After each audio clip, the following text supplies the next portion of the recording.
Hey guys, this is Alex, and welcome to the Two Dudes, Brews, and Reviews podcast. On today's episode, we're talking about the 2016 album Blonde by Frank Ocean.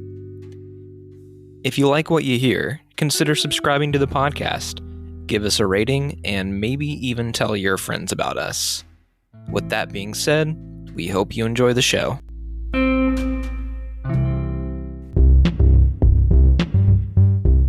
Get to the great. You're back. You're here. I am back. Fucking godforsaken wasteland of Middletown, Ohio. It's what I call home, man. Yeah. How was your trip, man? It was good. For the listeners, just a little info. I went to Denver, Colorado. Second time going there. We didn't do like anything crazy while we were there. A lot of sightseeing, just like trails, like really beautiful red rocks. And we ended up at the actual Red Rock Amphitheater. We were walking around the theater for free because it was a couple hours before a show that night. We walk out of the gift shop and I hear music playing. And I'm like, hey, let's go check that out. And we walk over and said to my wife, God, these guys really sound like the Shins. And I looked it up online. And it said, tonight playing the Shins. So we got to see like them play 4 or 5 songs for free. Like a sound check? Yeah. They didn't play like the entirety of songs, but they kind of sampled through them, I guess, a little bit. There is something I wanted to tell you about. Do you know like what Otherworld is? Like up in Columbus, Ohio? It's like that weird interactive psychedelic art experience thing. No. Denver had one of these, and it was called MeowWolf. I can only describe it as like a playground for adults like that like drugs, basically. I was going to say, were there drugs involved? We didn't do it when we went. Like I had to drive back and forth across Denver, and I hate city driving.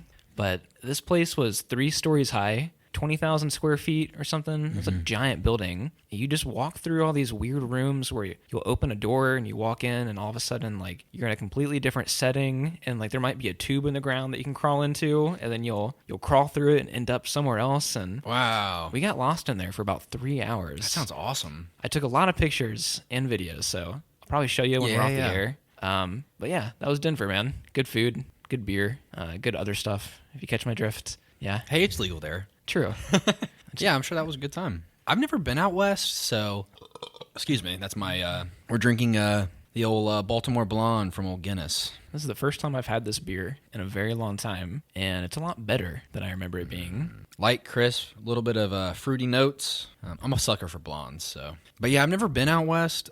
It's something I've been wanting to do for a while. We have like a trip to Palm Springs on the horizons at some point at the beginning of next year. I'm not quite sure if it's set up perfectly yet, but a coworker of the woman's has a place out there and is willing to let us go out there and stay for a while. And you're hoping he lets you take a joyride in the Tesla? Jesus Christ. It's I think it's like it's his house, but he lets other family members stay there throughout the year, so everybody gets their own time out there. And I think January is the only time that no one's scheduled to be out there, so that's the rumor. It's also rumored that we might do like a wedding out there, so while we're out there we kind of want to visit places that would be ideal venues and things like that. Nothing's set in stone yet. My woman will change her mind plenty of times before then, so we'll see how much this plan holds up. But I think it would be the most ideal destination wedding spot, so I'm sure it's beautiful out there, man. Trying to shoot for like February 24. If it gets pushed, we are in a recession right now, so like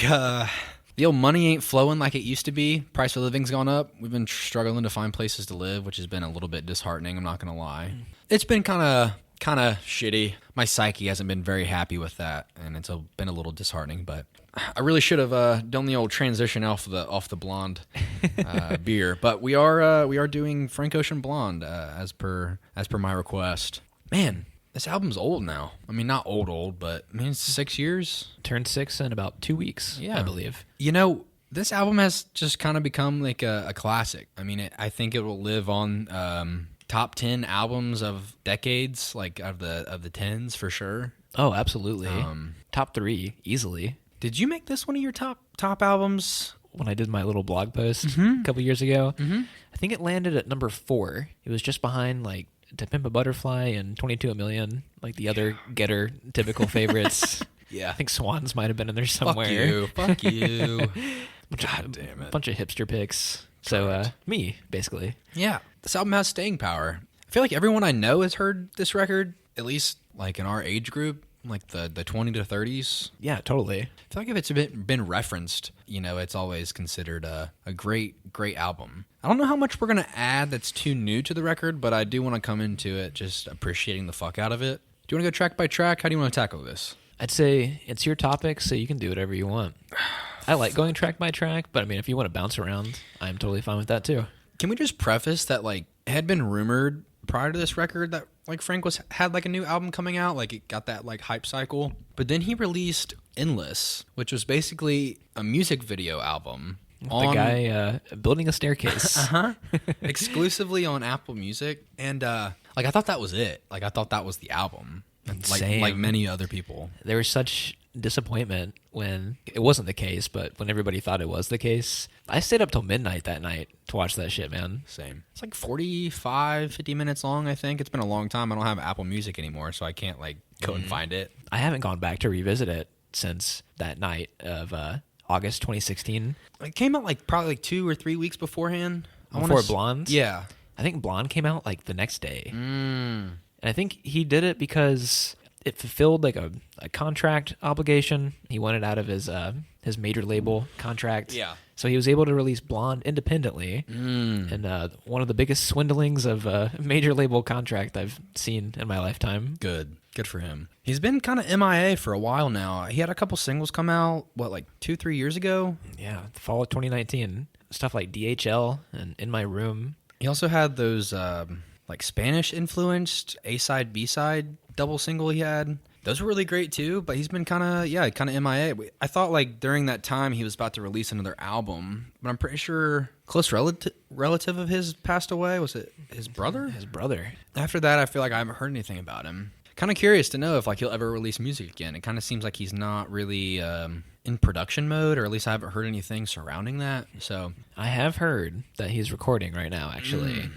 Like he might have been recording for the last couple of months. I wouldn't be surprised if he has been working on stuff in secret for a long time. He's a really reclusive kind of guy. Never did many interviews after Blonde came out.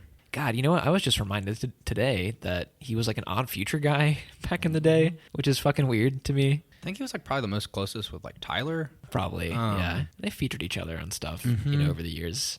He's like this elusive mystique of a character. It's right. Like he doesn't really do a lot of interviews. I don't know what the man's opinions are on things. He kind of has like almost a designer / model-esque persona to him, where it kind of feels things are made statements for him through like media and entertainment, like iconography. I know he's like big into like furniture and like all these things. He's a big car guy too. To me, like this album, it reminds me of like a time in my life specifically, which is kind of the way I wanted to tackle it in some aspects. I feel like what, the nostalgia of yeah, I don't know, this album reminds me of like me and my stepbrother, big chillin', possibly some like marijuana involved. This album has edits and remixes of like certain songs and interpolations of other famous songs, which I'm sure we'll talk about when we get to those specific tracks. This is very much like a nighttime album for me. I was going to say, yeah. It feels wrong to play this album before sunset. Yeah, it's been the soundtrack to many nights for me. I mean, I imagine that most people feel the same way. There's something about, I would say 80% of the songs pretty much are relaxed, stripped down. Not necessarily stripped down, but just have like dissonant feel to them. Yeah. Muted, muffled. Obviously. Restraint. Yeah, like Channel Orange would be the appropriate album to like show somebody that like has never listened to Frank, but this feels like his best record. I don't really want to say it's experimental, but it has like just like this bedroom feel to it. I would say that it's experimental, honestly. There's like some really avant-garde type shit going on here. I guess I don't really view it that way because it has such like popularity. Yeah, it is one of those rare records that was bold and experimental, but had like that mass appeal to it. Did you return to Channel Orange in anticipation of doing this podcast or anything? Neither did I. I never really have that want to go back to Channel Orange that much. It's a great record, but I never feel like listening to it really. It was an album that I like was a little too young to really get into. I was like a few years behind. I think it came out when I was in middle school. Oh, okay. I was like a senior when that shit came out. Or maybe I was like a freshman. No, yeah, I mean, you're 6 years older than me.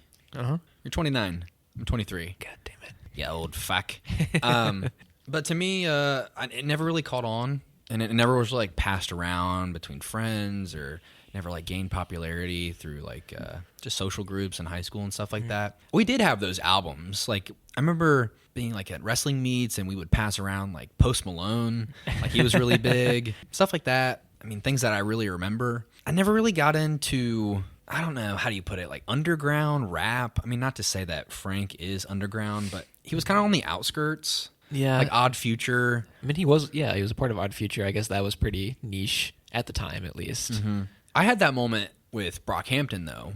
You know, like, you showed me Brockhampton. You're the one that brought that to my attention. Like, with The Weeknd, like, I was never really into The Weeknd. I had, like, respected Starboy a lot when it came out, but you were like, hey, you gotta listen to the trilogy. I'm like, the what? I was shocked. Yeah, I didn't know what the fuck that was. My favorite song off the trilogy is, like, Montreal. Like, I fucking love that track. Oh, that's great. Never really had those pop, hip-hop moments. Kanye's My Beautiful Dark Twisted Fantasy was one for me because my stepbrother, he was in the know. I mean, he went through that stuff in high school. His friend group was into rap and hip-hop, and I kind of got a lot of my influence through him. But this record was like, muy primo, fucking delicious. An awakening. Mm-hmm. Like driving home at like fucking 2 a.m. after getting off the shift at Domino's, like being fucking exhausted, throwing fucking nights on Route 4, heading towards Germantown, Ohio, like worried about getting pulled over. Was it love at first listen for you? Because I was like, I guess there's like a subset of people that find this record a little boring. I can see why. I think maybe my first impression of the record was a little bit of disappointment coming off of Channel Orange, where that record had so much variety. Like the production was so bombastic at times, and for this muted record to come out like almost percussionless and very aimless and free form on a lot of songs. I loved Endless. I loved it. I fucking loved it. When I still had Apple Music and when I was in high school, I would throw that on while I was like doing art in the art room, and like I think it's like 50 minutes long, and it was almost perfect because I had like an hour long art class, and I could like listen to the vast majority of it and like get in the zone. And I really loved it because it is free form and loose, and you don't get to see a track list, you don't get to move through it. It almost became like a mix of you would find on SoundCloud, like if you listen to like some sort of chill hop or like do you remember that era? Yeah, beats to study to. Mm-hmm. That was before like stuff like that blew up on YouTube, and that was my vibe. This record, man, I like almost hate the first 3 tracks. Almost hate the first 3. And wow. It's not that I don't like them, it's just the ones that I never want to listen to. Okay. I agree with you on the song Nikes. Ivy is actually like one of my top picks for the album. With Nikes, I feel it is a really great opening track. When you isolate it and like listen to it as like just a single, it like holds up really well. But something about how it starts off with his voice through a filter and that pitch change is a nice lead into the album itself. And like halfway through the song, he like comes in with his actual voice, and it's like kind of like led up into like this crescendo. I'm going to say crescendo a lot, and ascending. It's appropriate. Where it kind of feels like a curtain call, like he has stepped on stage. It feels like a really great opening to a performance almost. I'm not a huge fan of the themes, to be honest with you. I'm also not a Nike guy. I don't think I've had a pair of Nikes since like Nike Shox were a big thing when I was a kid. I haven't had a pair of Nikes since I was in like elementary school, probably. Mm-hmm. I'm an Adidas guy. I'm like New Balance.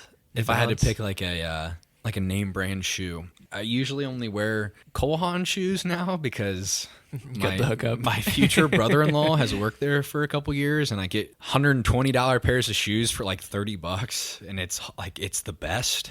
I can't force myself to buy like a full price pair of shoes anymore for that reason. It feels like a waste of money. White man problems, you know? You're ruined for life, man. Yeah. Fuck. It sucks. I've always kind of found that this song is a little bit of a troll job by Frank Ocean. Yeah. I guess it has something to do with the fact that the wait between Channel Orange and Blonde was about 4 years, and there was a lot of like fake release dates in between, or I guess I should say like pushbacks. Like he would say a date, and then the day would come. You know, the Kanye West special. Yeah. Fans waiting so long for this record to come out, and then the first track, you got chipmunk vocals for like the first 3 minutes. You know, it reminds me a lot of what Earl Sweatshirt did I don't know if you know this, but he was like 16 when Odd Future started, and he got sent to like a juvenile camp for boys, so he was out of the group for a couple years. And when he finally came back, on the record that released after his return, instead of having his own verse on the first track, it's like his 15-year-old cousin rapping for 3 minutes. Okay. It kind of felt like an Odd Future type thing to do, like fuck with the fans a little bit.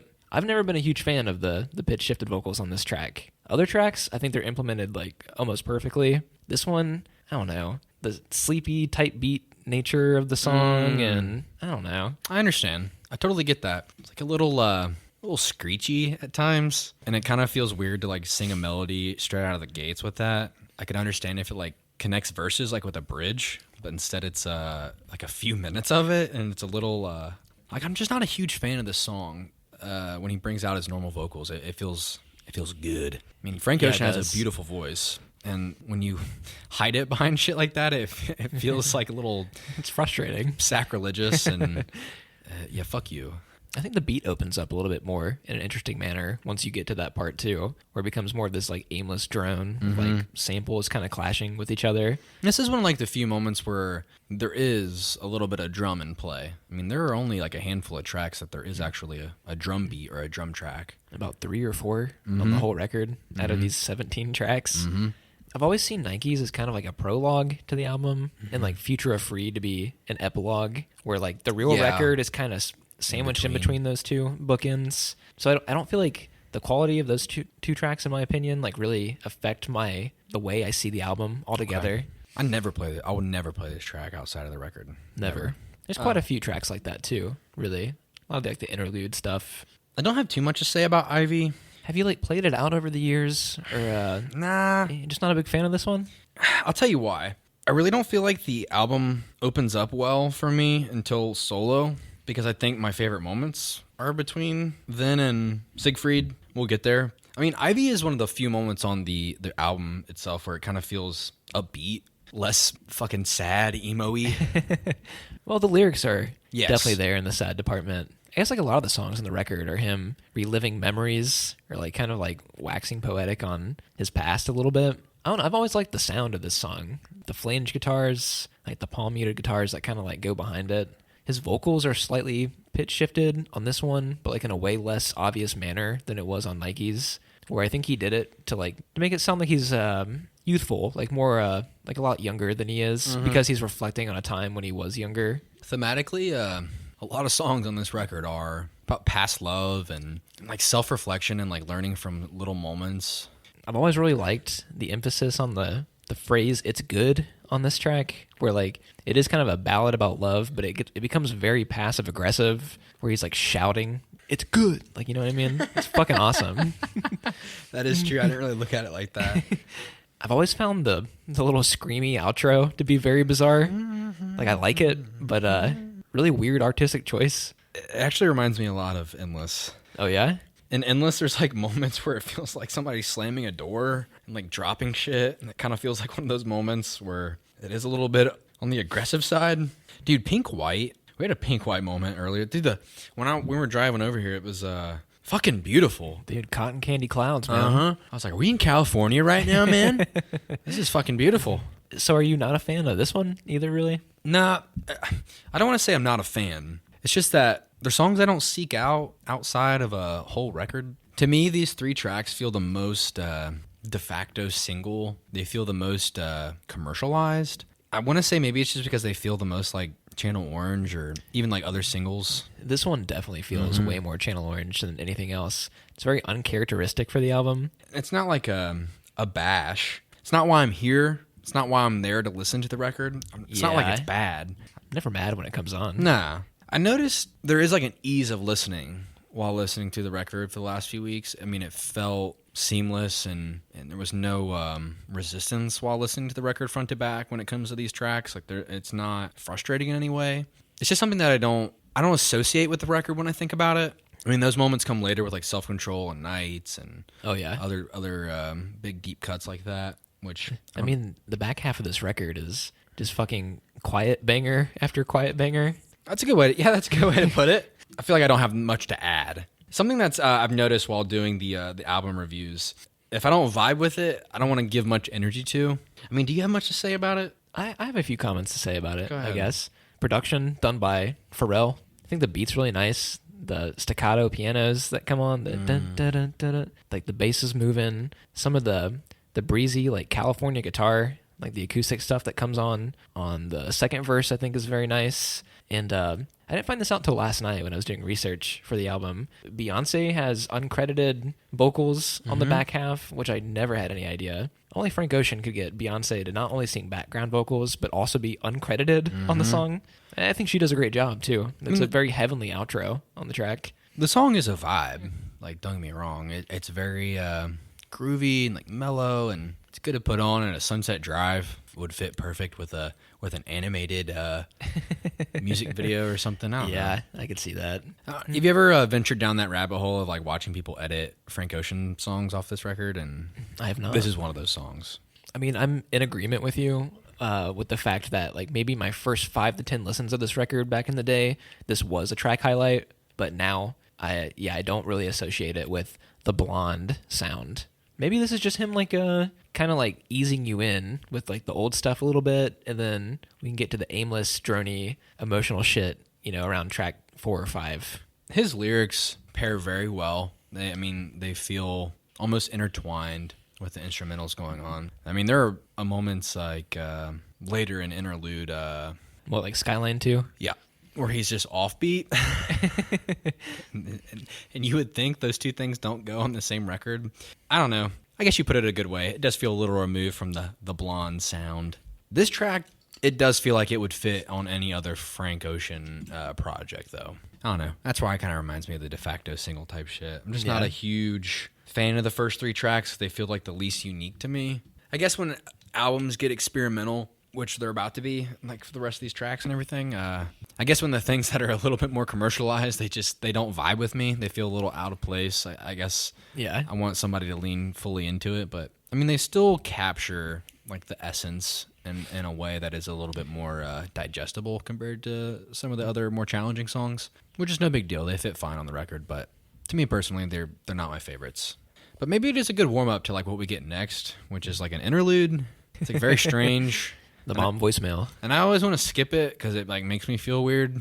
Sluggish, lazy, stupid, and unconcerned. How do rappers do that? Do they just fucking record the voicemails?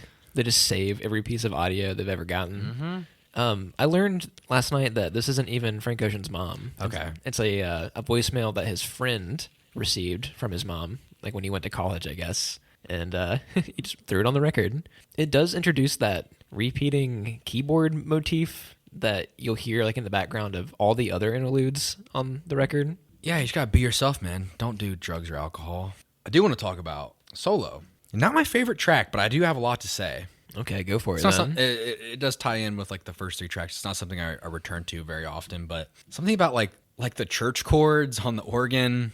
Obviously, the track being titled Solo, lyrics like "Grab me a towel, I'm dirty dancing by myself." Kind of has like this spotlight feel, almost self-indulgence. And at other times, Frank, at one point in the track, like just like sings notes on a scale, just kind of out of the nowhere. And it's beautiful. And then like "Let's Go," which he has like his own a vocal solo inside the track, which is obviously tied thematically. And I like just the like the reverb and the echo that that are layered on top of his voice, and it cuts in and out and it drops in and out with him finishing up verses and lines. I want to talk about this too thematically. We didn't even mention it, but the album is spelled differently on the album art compared to what it's titled. The silent E. Like Blonde with an E and Blonde with no E. There are speculation into what that means, and obviously Frank is bisexual, so like sometimes leaning into more masculine and more feminine areas, like kind of having... You're not always super masculine, you're not always super feminine, whether you are a male or a female. This album kind of captures that a little bit, especially like with this song. Like this song could easily have been written for a female, which is something I really love. And I mentioned it off the air, but I said, God, dude, Frank Ocean is so hot. He's a good-looking fella. And there's something liberating about being a straight white male and just appreciating another man's good looks. He's a good-looking dude. Yeah. I don't know. I really, I think it's really important for artists to kind of like let loose and be true to themselves. And I don't know, this track to me, it kind of feels like a self-indulgent, like a solo performance. Jesus Christ, there's no other way to put it. Do you feel like the phrase solo has like different iterations in the song? Like besides him being alone in the narrative of the song and like him actually doing vocal solos, I always hear the phrase so low, like kind of like feeling down about himself at the same time. And that's kind of reiterated in the Andre 3000 reprise of this song that comes later. But yeah, is this like one of the most minimal songs on the record in terms of instrumentation? It really is mostly just that organ, right? Uh-huh. I mean, I think lyrically it's one of the most active. Like he's like cramming the most words in succession. He also has like a jazz tempo almost at some points. And that continues into the next track too. Mm-hmm. Oh my God, dude.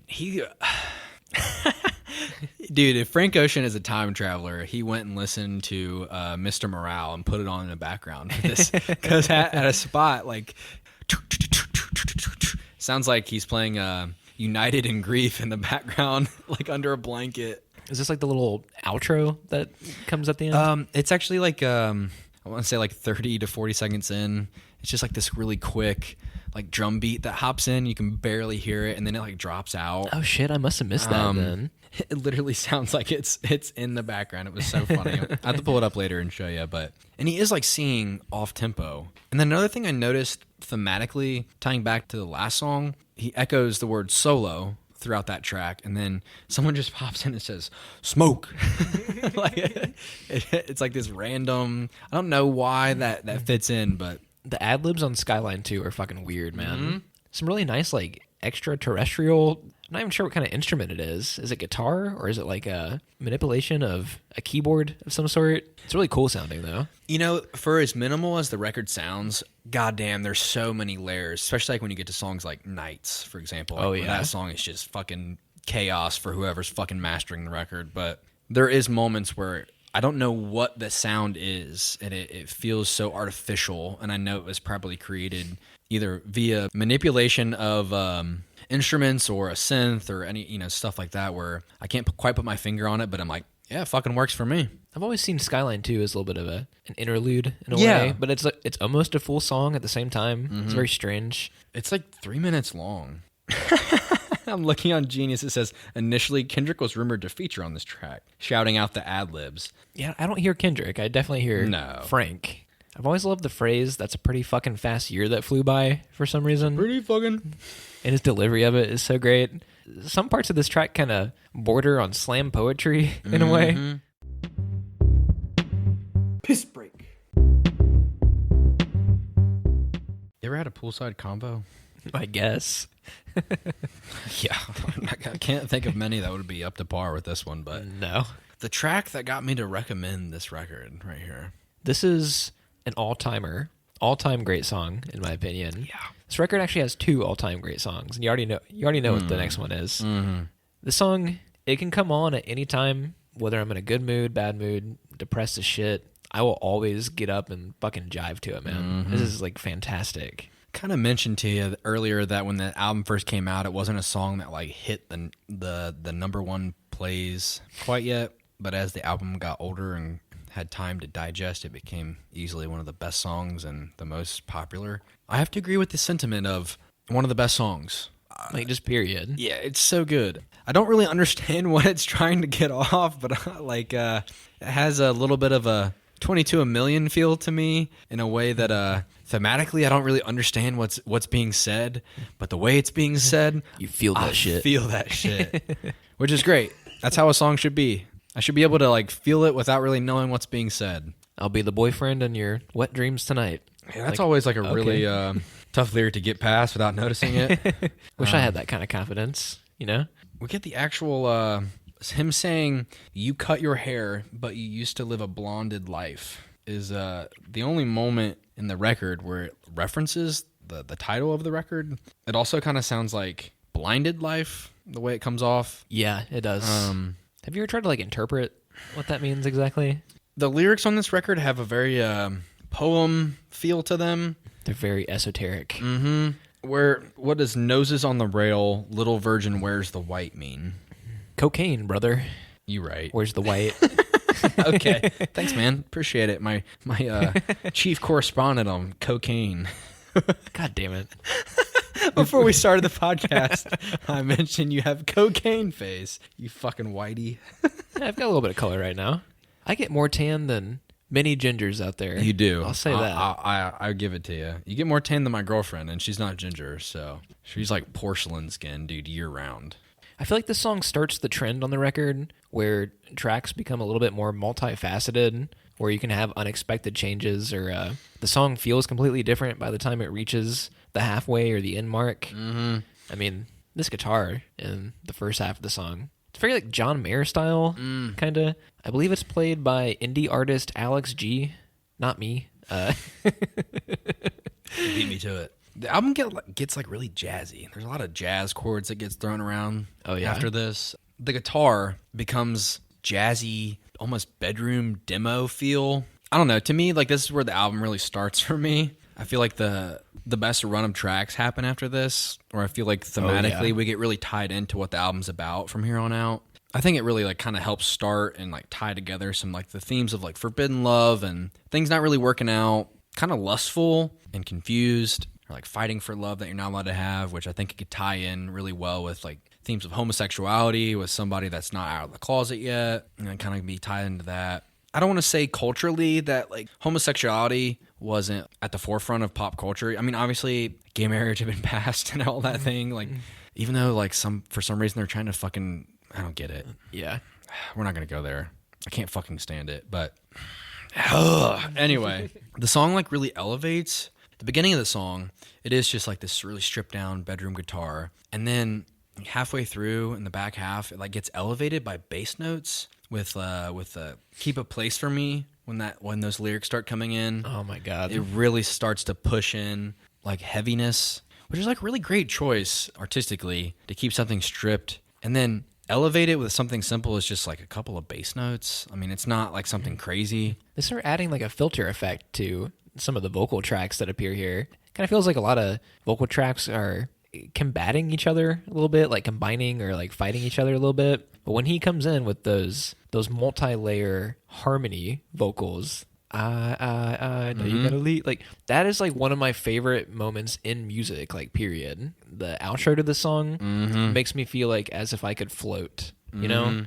I don't know if we really touched on it thematically yet, but there is like almost like drug and psychedelic trippiness, maybe like marijuana vibes. I don't really know how to put it, but things start to become, how you kind of put it, more floaty and disconnected, and does kind of remind me of how like homosexuality can also be tied to a lot of like club life, how that's ingrained to the culture too, and I wonder how that influences the music as well. A crash course for beginners when it comes to like introduction to like psychedelic hip hop in a way.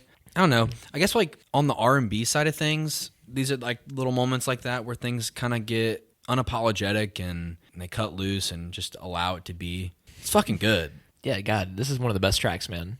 Just ever. I don't know if I've ever smoked weed and listened to this record. Really? I don't know if I ever have. That might have to change tonight. Correct. It is what I'm insinuating.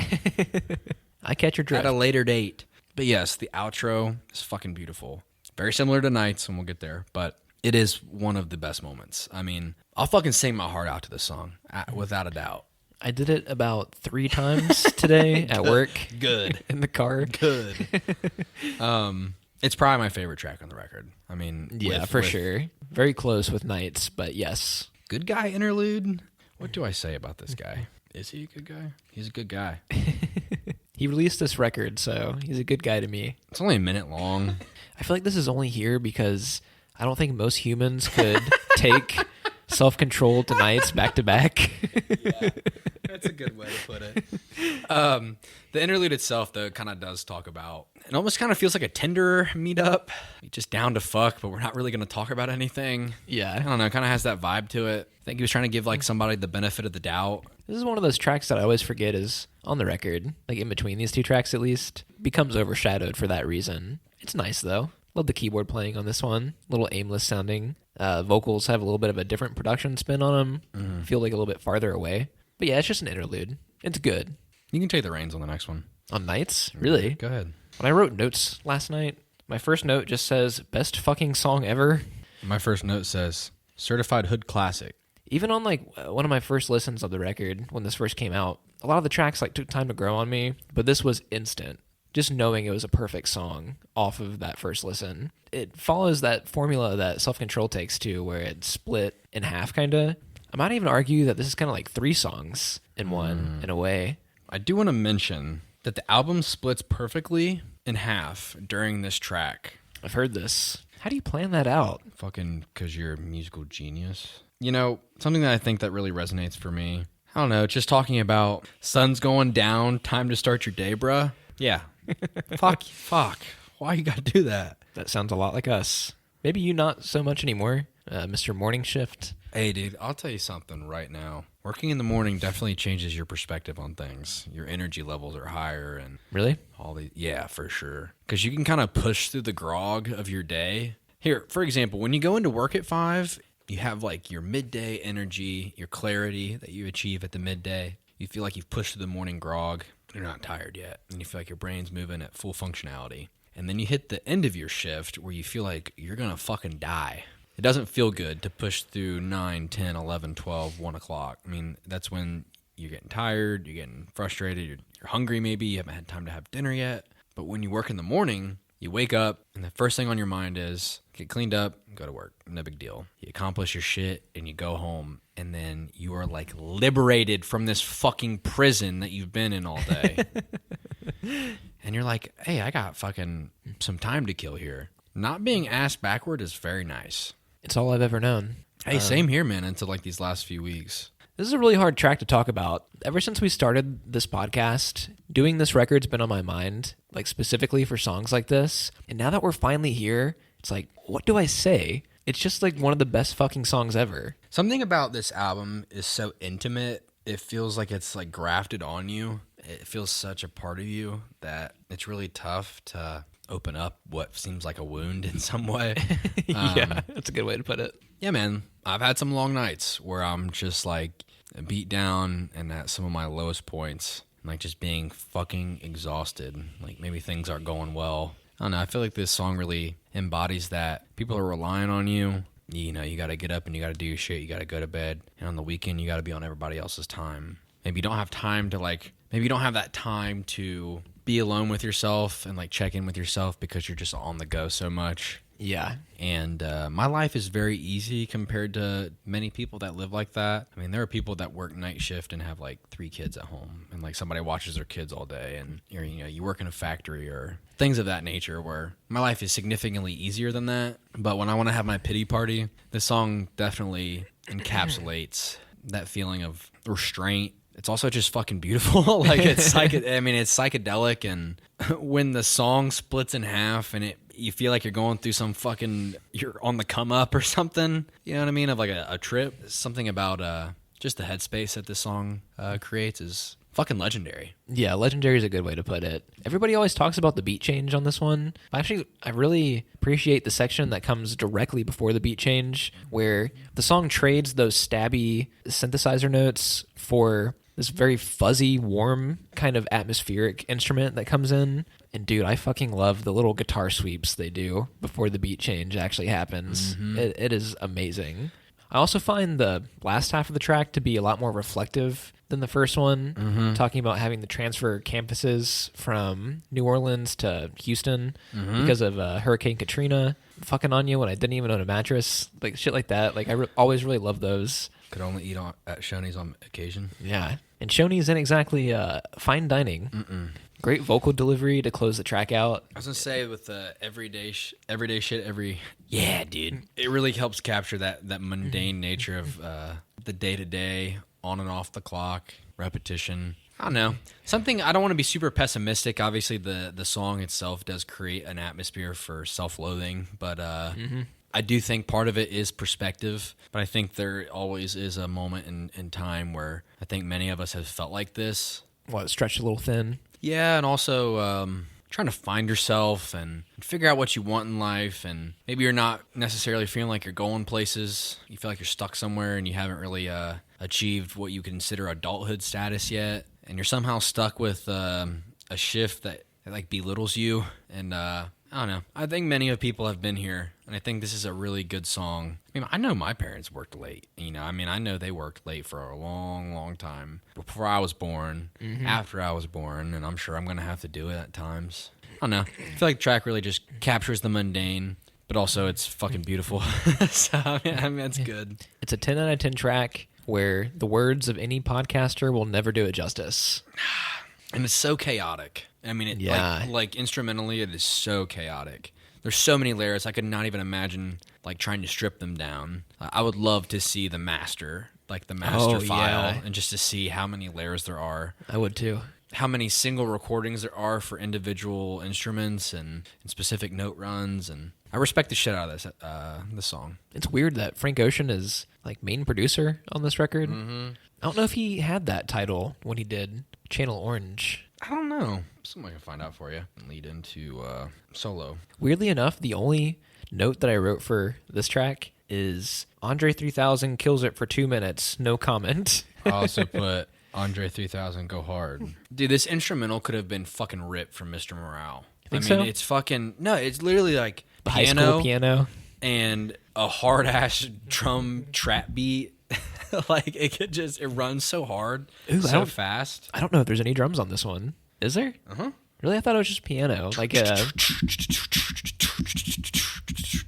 always saw, like, Andre 3000's vocals to be almost a percussive element of their own because his rapping is so syllable-oriented. Let me just show you real fast. And we're back. All right. I had to show you that real fast. It is like a... You put it the best way. It's a digital bass element. Yeah. But it's very percussive. Yeah, Mr. Morale. I could see that a lot. God, the way the piano instrumental goes haywire in the middle of it is fucking crazy. Can't say I've ever been a huge fan of the squeaky like sound that comes in. Yeah. Like it doesn't really feel like it was needed there. It's really weird. Man, where is Andre 3000? Like, I know he showed up on like the one of like Donda songs that was released like after the fact. I don't get it, man. Outkast has been broken up for almost 20 years, and he's never done a solo record. I think probably after having a prolific career, you're probably like, yeah, I'm done. Like, let the new kids on the block take care of it. I'm almost fine with him showing up once a year to deliver like one of the best verses. He really is so cool, though. He was one of the first rappers to implement like a feminine strut and like the way his fashion was oriented. I mean, outside of like MJ, which was obviously that's a different thing, but And like Prince and shit like that. But they aren't like rappers. Yeah. They're like pop icons. There's an ingrained masculinity in hip hop music. Correct. He talked about it for forever on multiple occasions about like the questions arising of like him being gay, just from like the way he dressed and everything. I mean, the industry has come a long way, Yeah, it has. When this came out, there's a lot of speculation that this verse was a shot at Drake because around this time the ghostwriter rumors started coming up. It was kind of like back when Drake and Meek Mill had that big beef. I don't know if you really remember that. Oh, fucking Meek. Where he been, dude? He was killed dead in that, basically. Yeah. But back when I was a Drake dick rider. Oh, really? Well, I think Drake was probably right in that feud. Yeah, he really just hadn't had like the misses quite yet. I mean, Drake wasn't as goofy as he is now back then. He had just come off of If You're Reading This, It's Too Late, like, Take Care, Nothing Was the Same. Records with like some pretty great songs on them. Like, For sure. No lie. But this track is not a shot at Drake. This verse was actually written several years before this album came out. I guess Andre 3000 just kind of had it on the back burner. But I do love the lines about, was I just going way too hard? Like, I was under the impression that everybody wrote their own shit, basically. Which is a good point. God damn it. God, he raps so fast. I mean, it's like a minute long, I think. I mean, the track is so short. It feels like he just fucking word vomits out an entire track in a matter of less than minutes. I mean, it's insane, and that pace is fucking nuts. I wonder how many takes it takes to get stuff like that out. I don't know. Like, probably one. Yeah, just watch it be one. He's like one of the best. Do you want to move into Pretty Sweet? Not to say like this track is a dud, but I forget that it's there pretty often. Well, once it comes on, it does not let you forget that it's there. No. God, it's like so chaotic. God, this album was like really ahead of its time. Even for 2016, that's saying something. Coming in with like this Death Grips instrumental, basically. It's a really like rad, noisy experiment. I think it's kind of a welcome like addition to the record, like especially after a bunch of slow moving, like kind of aimless drone tracks, and then coming in with an Andre 3000 feature, and then like a big noisy dissonant experiment. I think it's like a nice like pace change for the record before we head into this even slower end of the record. There's like a lot of like echo and distortion on the guitar. I don't know if there's delay in there, but it is so chaotic that I wouldn't be surprised. Yeah. It's like delays on top of delays. I love that like kids choir group is brought in. Yeah. To sing out like Pretty Sweet and everything.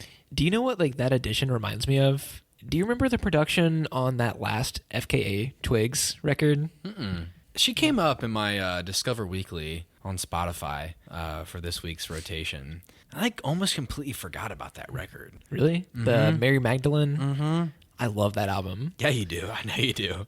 That record was like almost, I think, entirely produced by a guy named Nicholas Jarre, or he had like some production credits on it.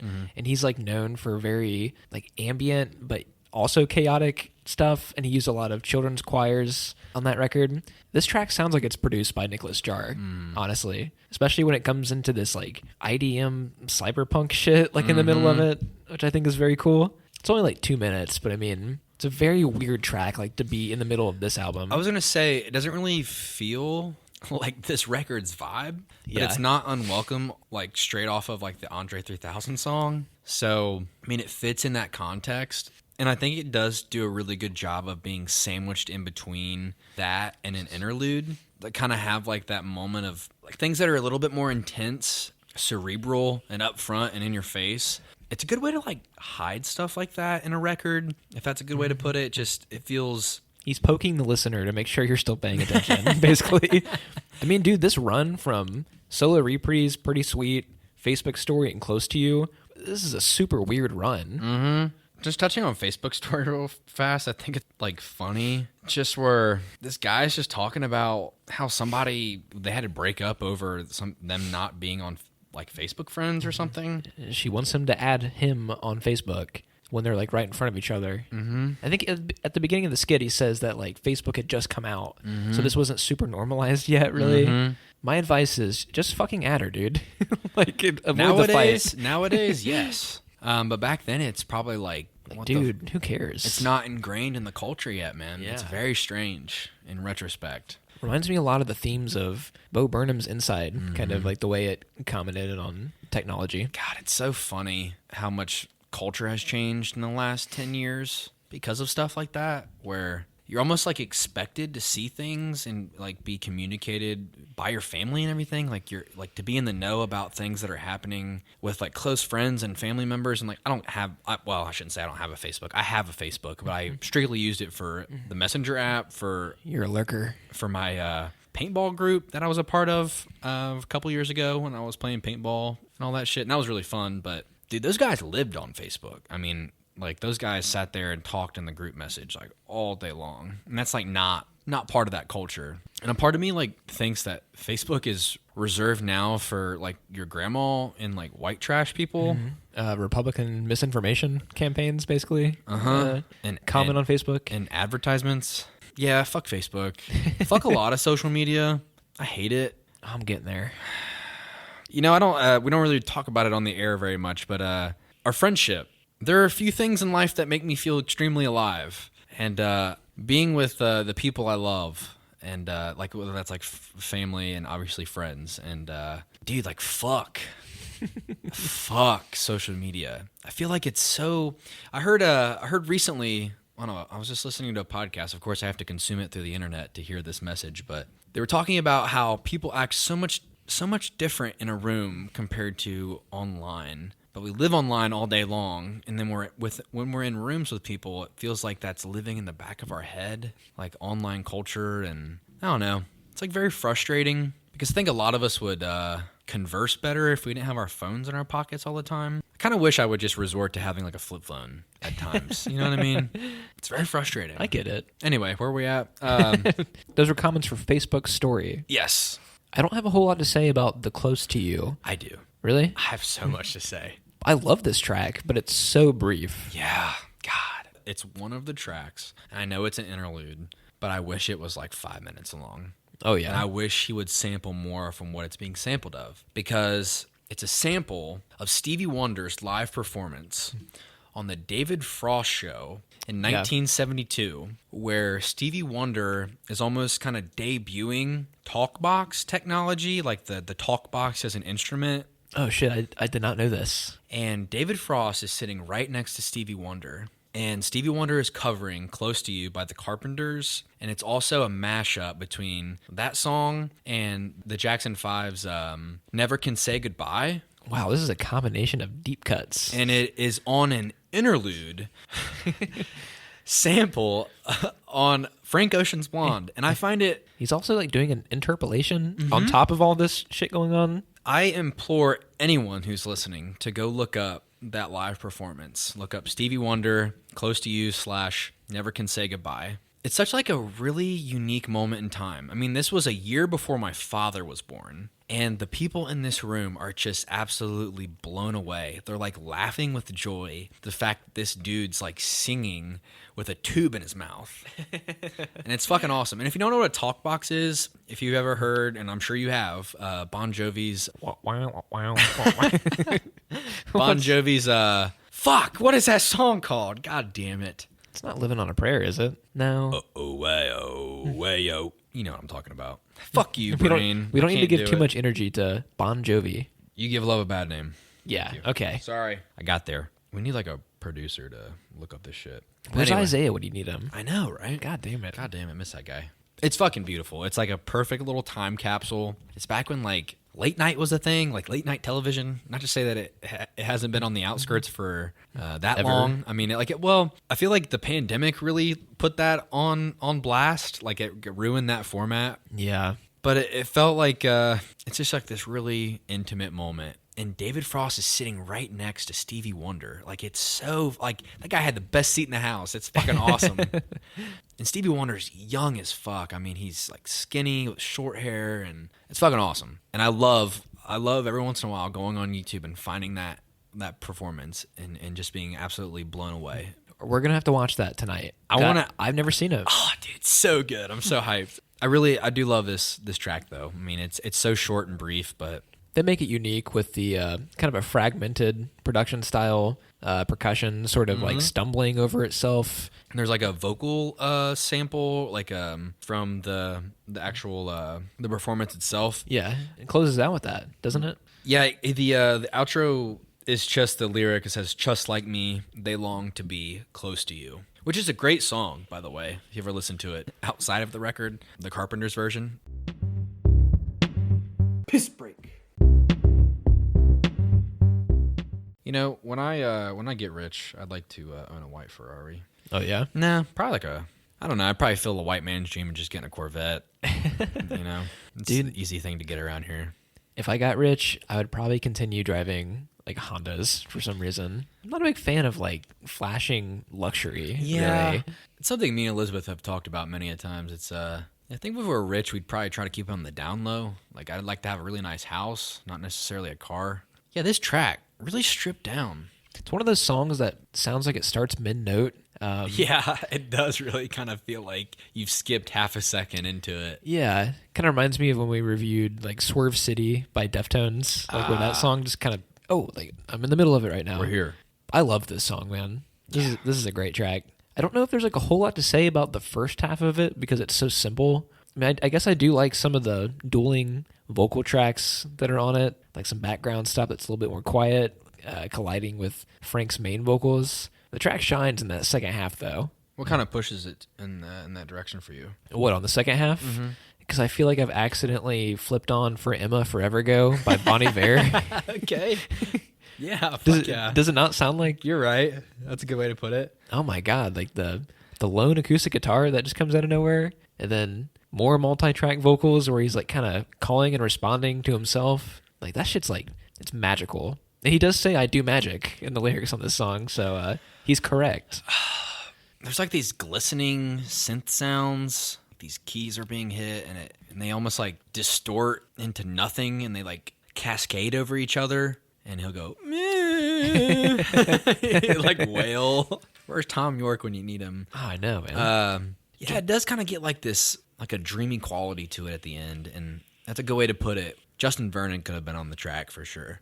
I remember I had an argument on Facebook one time with a guy when this record came out. Oh, yes. And he said, he made a status and said, I love Justin Vernon's vocals on the back half of White Ferrari.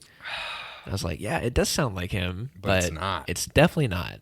This track also ends like in a very chilling and quiet way, where like it's just his vocals kind of close the track out, which I enjoy quite a bit. The song also features an interpolation of the Beatles song Here, There, and Everywhere. Yeah.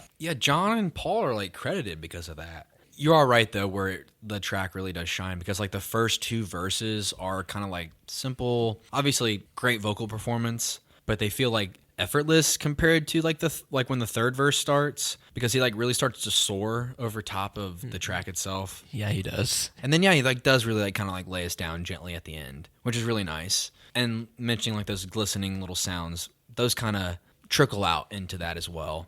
This isn't a track I return to very often though. I don't either.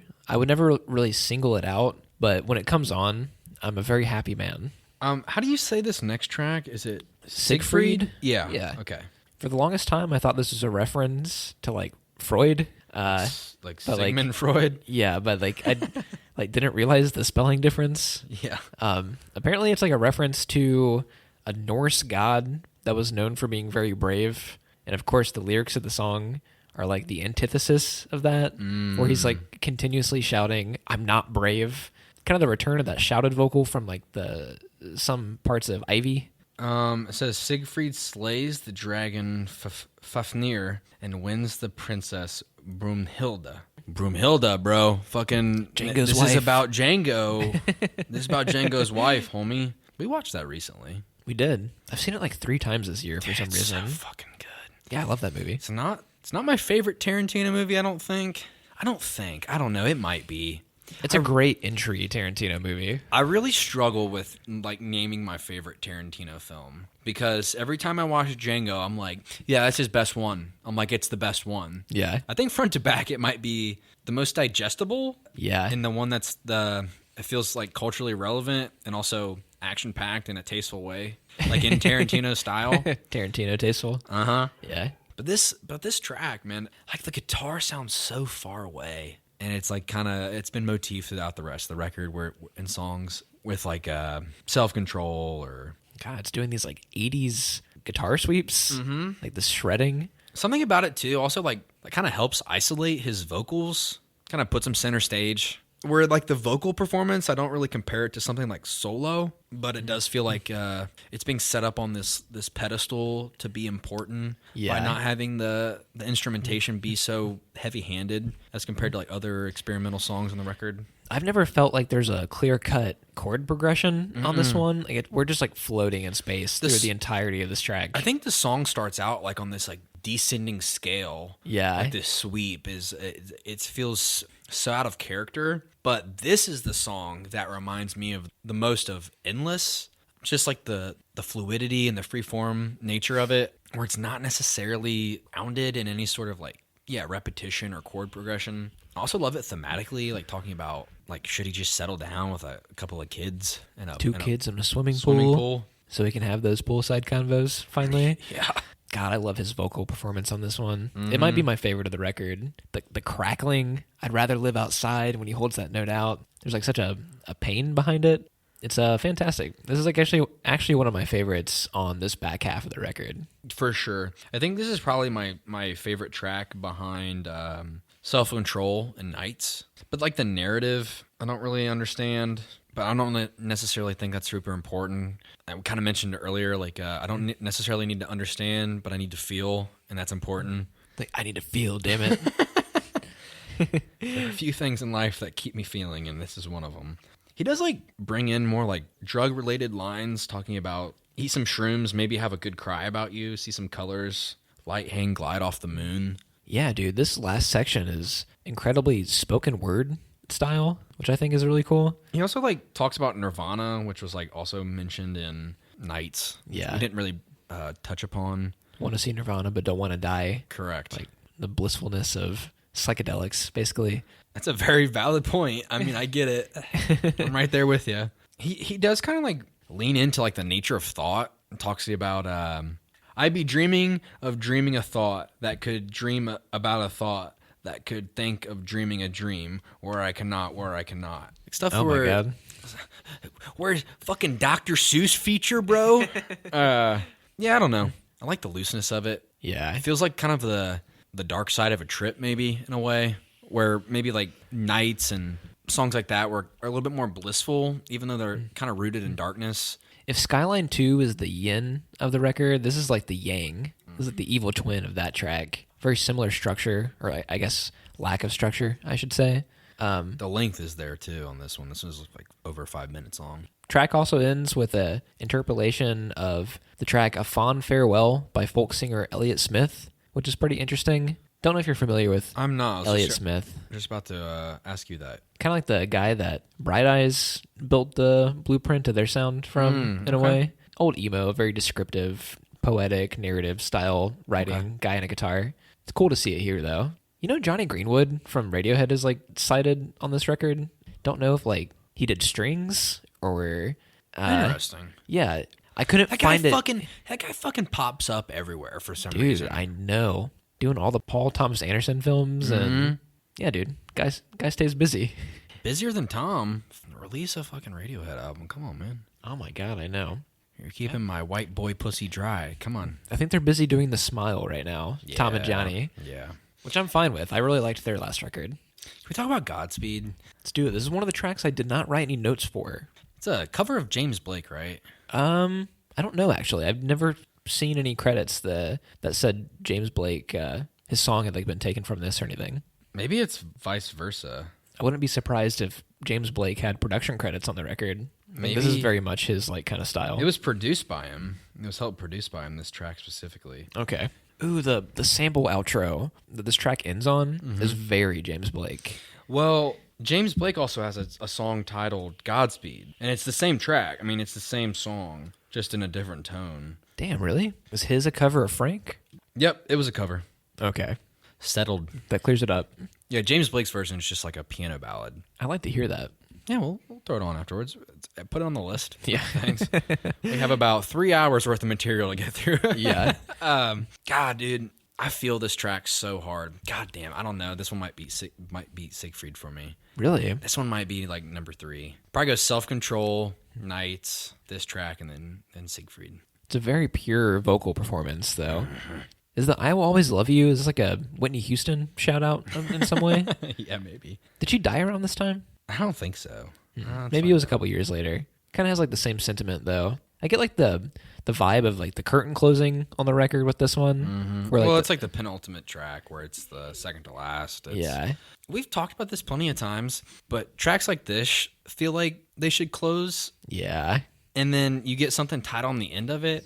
I don't know. I've never really noticed an artist like go, I don't know, that they haven't really gone on a limb and just ended on something like really pure. It always feels like they have to tie something up with like a somewhat Like an epic. like a resolution track in a way. Like, no, don't give me that. I want to like fucking sit there and think for 5 minutes afterwards. Like, I don't need the rest. Yeah.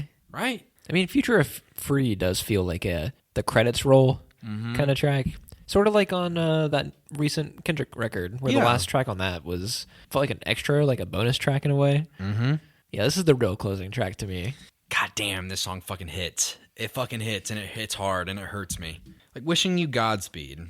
I let go of my claim on you. God, it's like such a powerful lyric. I love that line. God damn. God, it's such a fucking perfect closing track.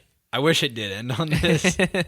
I really especially love the closing vocals. There's like a guest female vocalist that comes on the back half, which I think is really nice. This is such a simple track. I guess we could have said that about many songs on this record. No, this track for sure feels the most isolated. It's the least experimental. It feels like something he would have just sang for himself. Yeah. You know what I mean? I could see that. It's not something like really made for the album. There isn't like any sort of like play with like his voice. It is just like raw. The only thing that's really going for it is church chords. It's bringing back the sound from like the solo Organ track, like way back in the record. Maybe a way to like make it more cohesive, like bring it full circle in a way. Because I guess solo is kind of like the first Blonde style track on the record. So like ending it on that is a a nice way to wrap a bow on things. Why do fucking artists have to do this? Why do they have to put a fucking track after the best tracks? God damn it. I'm not a huge fan of like Future of Free. Dude, neither am I. Why did they do that? Why? We always talk about this. Y'all see me on TV, mama? I should be playing for free, mama. Like, yeah. Doesn't it feel like a way to cheapen a record? I guess so. I don't know why people do this. Especially like with the vocal shift on something like that. Like it does sound like kind of corny. I don't know. Maybe it's to insinuate like youth, obviously, being like, we're going to make it type of thing. But I don't know. It feels a little disconnected from something that kind of felt personal and an artist like exploration of, for the most part, it's like a pretty dark record. I mean, it's thematically extremely sad and depressive, like psychedelic and the dark side of things, with like love and homosexuality and I don't know, relationships that don't really work out and stuff like this. I feel like would fit better on albums like Channel Orange, where it's just, I don't know, it feels like more of a party at times. Yeah. I don't know. It doesn't really feel like it fits. It feels like he's like catching us up on all the things that have been going on, like in between the two records. But I feel like I got enough of the gist of what that was like prior to this. This is a lot like a Last Call style track, like Kanye West style. That's a perfect way to put it. Yeah. But this is a lot less fun than what that song is. Yeah. The track kind of like goes off the rails and he kind of is just like rambling in a way. Yeah. Last Call is a good way to put it, though. You know, one of my favorite outro tracks on any record is Note to Self from J. Cole's 2014 Forest Hills Drive. Yeah. In that track, the outro opens up so beautifully. And then it is like a credit roll, and it's awesome. Logic has like a Last Call. I can't remember what record that is. Is it on No Pressure? Probably. Yeah. Like, that's a great track. I think like the Lil Dicky record also did this. Mm-hmm. It's also not fun having to hear like a reiteration of the Nikes beat, which I like. I'm already not a huge fan of, really. I'm not too mad. It's just like never gonna get played outside of an entire record listening experience. Where like to me, I will go and find Last Call on Graduation and Note to Self off of Forest Hills Drive just for my own pleasure. But this record, even like the beat, it's so different for the entire record being tossed on the end here. I don't know. It does have its moments, but it's a little too aggressive for me, especially coming off of Godspeed. That's just me, though. I don't have much more to add. There's that weird like silent gap in the middle of this 9 minutes where like we go into an old interview, but like, the audio quality is really bad. Like skate video-esque. Yeah. Like skit. They bring back the Facebook story music on top of it. Never really cared for anything in this entire 9 minute track, really. Doesn't really hurt my opinion of the whole record, though. Okay. I'd be curious to know what you're going to give it as a score, because I know what mine is. I mean, if we're not counting like the prologue and the epilogue, like honestly, I think all the in-between shit that's sandwiched in there is like 10 out of 10 material. Okay. To me, this record's like an 8 out of 10. An 8? Wow. Yeah. Maybe a 9, like 8.5, somewhere in there. Like, it's not perfect to me. I think it has such a nostalgia factor to me, and the emotionally hard-hitting tracks always hit emotionally hard, which I think, like, pays homage to, like, the staying factor of the record. I mean, whenever I see the cover for this record, I feel the vibes just fucking emanating from the album cover. I'm like, yeah, like, I get it. But I'm not, like, super crazy about, like, a lot of songs. Like, Nikes, Ivy, Pink White, we already went over that. But, like, the deep cuts, those are, like, those 10 out of 10 moments for me. But the other songs, I'm just, like, not super... And this is all personal opinion. It doesn't mean I don't respect them. It's like, not that the tracks are bad. It just doesn't fit perfectly for me for the entire record for me to, like, completely love it. And but I respect it. And I don't know if that should, like, factor into my score. If it did, it might be, like, a 10 out of 10 or, like, a 9.5. But to me, like, I'm comfortable with, like, 8, 8.5, somewhere in there.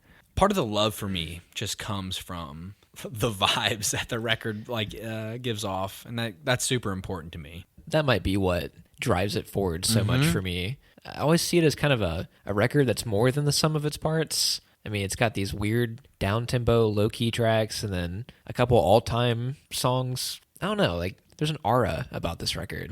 Like, every time I think about it, I'm like transported directly into the sound of it. Yeah, I think I'm going to go with a 10. I really, really fucking love this record. I think it's like a modern classic, and I think it's like kind of timeless. It'll probably stand up against the test of time. Oh, yeah. I'd be curious to come back to this record in a few more years. Like when this record gets 10 years old, like how will it look in retrospect? Maybe Frank will have released another record. What will that look like? Yeah. I'm sure we'll get there. And it's exciting. And I hope he does keep releasing music. Like Frank's cool as fuck.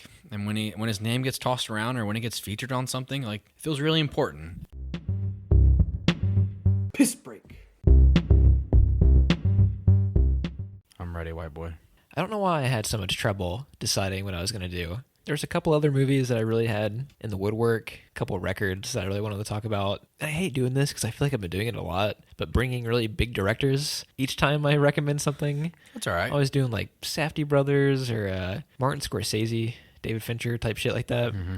But I'm doing it again this time. Good. It's a movie I saw for the first time this year, and it's got a fucking star-studded cast. We are talking Burt Reynolds, Julianne Moore, Don Cheadle, John C. Reilly, Philip Seymour Hoffman, William H. Macy, Mark Wahlberg, and a few others. It's the 1997 Paul Thomas Anderson film Boogie Nights. Oh, hell yeah. All about the pornographic industry. Yeah. Get down with that. Saw this earlier this year. It's funny. It's dark. It's got a little bit of action in it. Seems like it'd be right up your alley, honestly. We haven't done PTA yet. We have not. He's actually not like a director that, as much as, the acclaim he gets, haven't liked most of the movies I've seen by him, to be honest.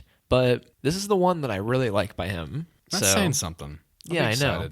Hell yeah. That's a little different. I was waiting for you to kind of go that direction with something like this or like The Nice Guys. Yeah. You like movies like that. So, okay, this will be like another one I've never seen this, so this will be good. I like movies like what? The dark underbelly type shit? Yes. Yes, you do. That's me. You like straightforward, script-oriented films. Very character-based type shit. Yeah. The old Better Call Saul special. That's what you like. Yeah. Yeah, I'm here for it, too. I'm excited. Hell yeah. Okay, we can do that. It's not as graphic as a movie as It may you would appear. think. Yeah, I mean, it's about the porn industry, but Okay. yeah, it's character-based, and there's a story there.